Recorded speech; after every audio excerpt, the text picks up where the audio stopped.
Isloh qilishlik muhim bo'lib turgan dolzarb masalalardan biri azlar bu oilaviy masalalarimiz.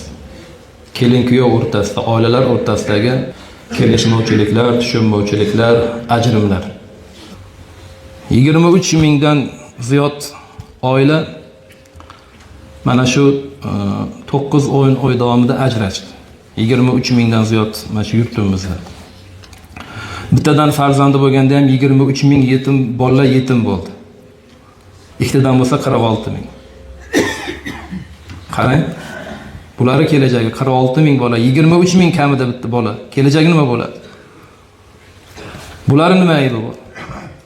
Ota-onani yoki xudo andalari o'rtasidagi shunaqangi bir arzimas dunyoni deb yoki arzimas latta puttalari deb shuni orqasidan shuncha bola arzimaydimi? Bular hayoti qiziqtirmaydimi?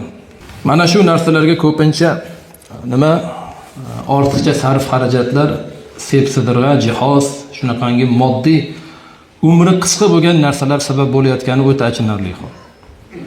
Yaxshilab bilib olaylikki, kelin olayotganlar hech qachon uydan kelayotgan narsalarni xursand bo'lib qiladigan juda kam. Boshda qilar, lekin oylab har bayramlarda, har tug'ilgan kunlarda tilamchiga o'xshab umidvor bo'lib turmaylik.